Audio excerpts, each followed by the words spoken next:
Bom dia, família. Família espiritual. Povo abençoado com todas as sortes de bênção nas regiões celestiais em Cristo. E essa região celeste é o ministério que nós vivemos, o ministério do Espírito que habita no nosso homem interior. Essa região celeste é quando nós dizemos ativar a mente de Cristo, pensar nas coisas que são de cima, olhar para o autor e consumador de nossas vidas. Que ele diz, de maneira nenhuma te deixarei. Se eu sou por vocês, quem será contra vocês? Então, abençoado nós somos. Somos abençoados com todas as sortes de bênção nas regiões celestiais. Essa é a região celeste. É o ministério do Espírito que nos ensina todos os dias a entender sobre a imagem e semelhança. Qual é a imagem que eu vejo de mim? E essa imagem que eu vejo de mim é essa que eu vou refletir no meu caminhar. Não julgar como uma condenação. A gente julga uma causa, é normal, nós temos opiniões. Mas julgar condenando, não. Lá em Romanos 8:1 diz assim, nenhuma condenação há para os que estão em Cristo Jesus, não segundo a carne, mas segundo o Espírito. O Espírito. O Espírito é o ministério. A carne que está ali era a lei de Moisés, que era o ministério de condenação e morte. Então, quando a gente entende isso, nenhuma condenação há para os que estão em Cristo Jesus e para os que manifestam a imagem e semelhança dele. Então, nós dizemos que está, mediante a tudo isso, tudo incrível. Você está de pé, meu irmão? Por que está tudo incrível? Porque eu estou respirando. Porque eu estou aqui em mais uma oportunidade que Deus está nos concedendo para viver este dia. O dia de ontem não volta, já se foi. O dia é hoje. E hoje a gente titula esse dia como o melhor dia de nossas vidas. Que a cada palavra que vai ser ministrada aqui, ela possa consolar, possa edificar, trazer paz e exortação para os teus filhos. Perto quero estar, junto do Senhor. Quando esse louvor, ele começa a entoar, ele diz assim, te louvarei independente das circunstâncias. Te adorarei somente a ti, Jesus. Quando a gente diz, eu vou te louvar, é confessar que dentro das dificuldades, dentro dos momentos bons, que a gente diz assim, a glória é de Deus, graças a Deus eu consegui. E nos momentos difíceis, que o poder se aperfeiçoa em nossas fraquezas, a gente diz, Pai, eu confio em você, porque a palavra celeste me diz que todas as coisas contribuem para o bem. Então nós amamos a Ti. E aí veio a manifestação da imagem e semelhança. Não julgueis para não ser julgado.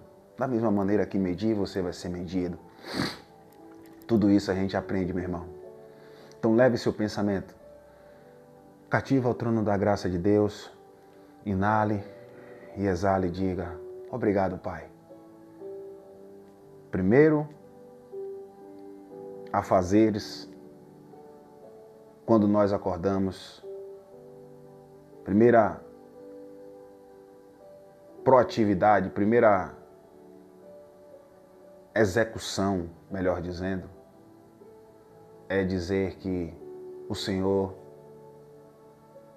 é o autor e consumador de nossas vidas. Nós estamos de pé, graças ao Senhor. Não sabemos de nada, mas entendemos que os planos do Senhor são maiores do que os nossos. Nós viemos aqui na terra com a Tua permissão. Viemos sem nada, viemos aprender, viemos viver e desfrutar. A cada dia é um nível avançado de maturidade. Que a cada vida, Senhor, a cada pessoa que clama pelo Senhor, que se fortalece na Tua palavra todos os dias, ela possa, nesse dia de hoje, estar dentro da ambiência da tua graça. Podendo errar, sim, porque nós não somos perfeitos, mas o perfeito que estás nos céus, que nos deu este Consolador que é o Espírito, é o que nos educa, o que diz, confia em mim, não olhe para as coisas circunstanciais, eu te louvo confessando com os meus lábios, independente das circunstâncias. Obrigado, Deus, por mais um dia de vida. E dentro da sua vontade, vamos viver o melhor dia de nossas vidas. O primeiro ato que nós devemos fazer quando nós acordamos, né? Muitos já estão de pé aí para os seus afazeres, né? É agradecer ao Pai. Eu sei que às vezes é corrido e às vezes a gente esquece, né? Mas o ato precisa ser contínuo. Obrigado, Deus. Aqui vou eu para mais um dia de vida. Estou aqui para aprender e a disseminar o amor do Senhor que se manifesta na minha imagem, a qual o Senhor escolheu bem antes da fundação do mundo. Seja proativo também. Eu usei a palavra proatividade porque o proativo é aquela pessoa que resolve tudo rapidamente, né? Vou ser proativo aqui, você age, isso é bom demais. Mas quando a gente usa o espiritual e ele linka, né? Ele sinca com essa proatividade que você tem de resolver as coisas, o Pai vai dizendo, olá, lá está o meu Espírito, no meu Filho que está na terra, manifestando a minha imagem e semelhança. E ele vai conseguir, ele vai desenvolvendo a minha graça, que é o perfume suave que está dentro do meu conhecimento. E a imagem nos ensina isso aqui. Romanos 12. Eu vou ler na versão da Bíblia Viva, o verso 17 até o 21. Romanos 12, 17 até o 21. Que diz assim, ó. Nunca pague o mal com o mal. Façam as coisas de maneira tal que todos possam ver que vocês são absolutamente honestos. Não contendam com ninguém. Tanto quanto possível, viva em paz com todos. Amados, nunca se vinguem e deixem a ira com Deus. Nunca se vinguem e deixem a ira com Deus. Pois está escrito, minha é a vingança e eu retribuirei. Bom, aqui a gente tem que entender o que está acontecendo nesse contexto, porque ontem, quando eu falei aqui, trouxe a reflexão, a pessoa faz algo comigo, eu não pago o mal com o mal, mas a gente diz assim, eu entrego você a Deus, Ele vai fazer justiça. Não. Mas aqui está dizendo que a ira é de Deus e Ele se vingará. Bom, aqui nesse contexto, Paulo está aqui em Corinto escrevendo à igreja de Roma. Essa carta foi escrita no ano 54 DC. E a vingança e a ira de Deus, que é a justiça dele, dentro desse time aqui, se manifestou na cruz. Quando o próprio Jesus ele já tinha morrido, Paulo vem pregando a graça. A igreja de Corinto ele está escrevendo, ele manda para Roma, né? E no ano 70 ele vem julgar o povo de Israel. E a vingança, que foi o juízo, foi feita nesse time aqui. Mas aqui a gente entende, amados, nunca se vinguem, deixa a ira com Deus, pois está escrito, minha é a vingança e eu retribuirei. Nesse sentido, para nós, hoje, não é que ele vai se vingar daquele que pegou o seu dinheiro e não pagou. Ele não vai se vingar. Aquele que pegou o seu dinheiro e não pagou, Paulo disse lá em Gálatas 6,7, não erreis, você que pegou o dinheiro e não pagou. Um exemplo que eu estou dando. Tudo isso que você semear, você vai colher. Entendeu? De Deus não se zomba. Então não é Deus que fez aquilo que ele vai colher, porque na maioria das vezes, o que é que acontece, né? Por falta de conhecimento, uma reflexão, a gente precisa entender, por mais que seja poucos minutos aqui, eu tento passar isso. Então seja, aconteceu algo com ele porque você estava numa linha correta, amém, e Deus se vingou por causa de você. Não.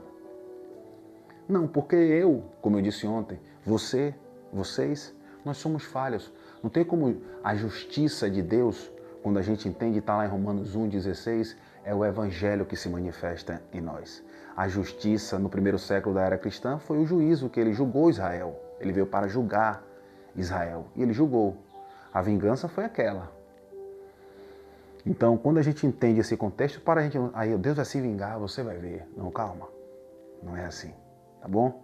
Não pagar o mal com o mal é eu me limpar interiormente, independente das consequências dele lá, dela lá, é com eles, não é comigo.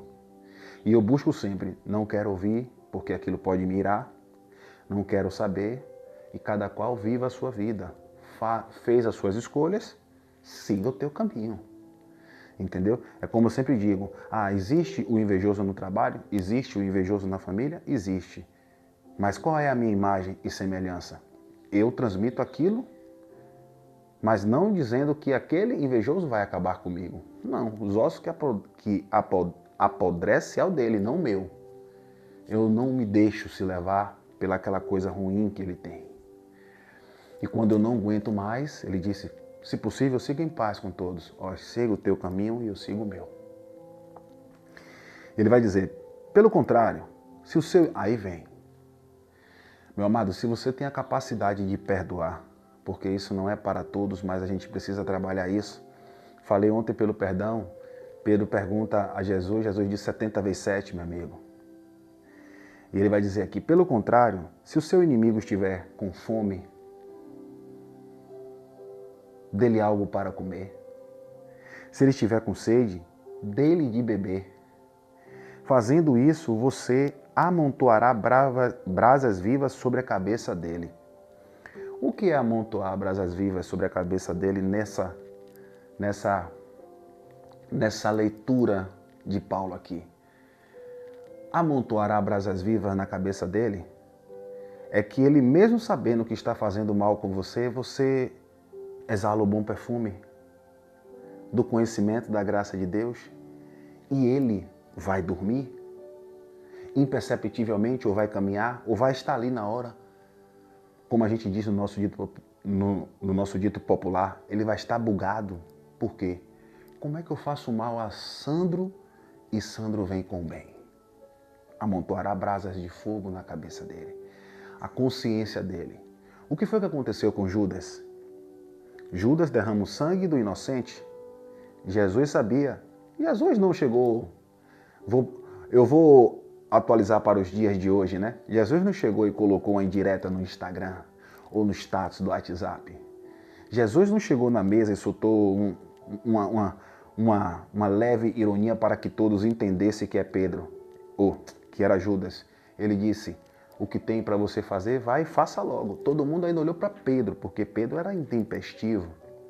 Mas lá estava ele, Judas. E Jesus amontoou brasas de fogo sobre a cabeça dele, por quê? Porque a própria consciência de Judas fez com que ele fizesse aquilo, se enforcasse. Ele derramou um sangue, ele matou o inocente. E por mais que a pessoa seja ruim, não entre dentro da ambiência dela, deixa ela no canto dela. O ato mais, além do perdão, difícil de se manter é o silêncio. Uma pessoa, quando ela silencia, não é silenciar para pagar o mal com o mal, mas quando ela silencia para deixar que amontoe brasas na cabeça do outro, meu amigo. Eu digo, se prepare o outro aí, porque quando Deus fortalece você interiormente para os embates da vida, meu amigo, quem pareia no teu caminho, infelizmente, 1000 cairão à direita e 10.000 à esquerda e você não vai ser atingido. Você está olhando para o autor e consumador e não pare, continue. Ele vai dizer, não deixem que o mal prevaleça, mas triunfem sobre o mal como? Praticando bem. Tudo incrível, toca aqui. Até amanhã na permissão do Eterno. Reflita. E se você está nesse caminho, fica na paz de Cristo. Deixa os que estão fazendo mal continuar fazendo aí. Vamos nessa? Até amanhã na permissão do Eterno. E cremos que Ele irá lhe permitir. Curta, compartilhe, propague para os seus. Estamos juntos. Graça e paz.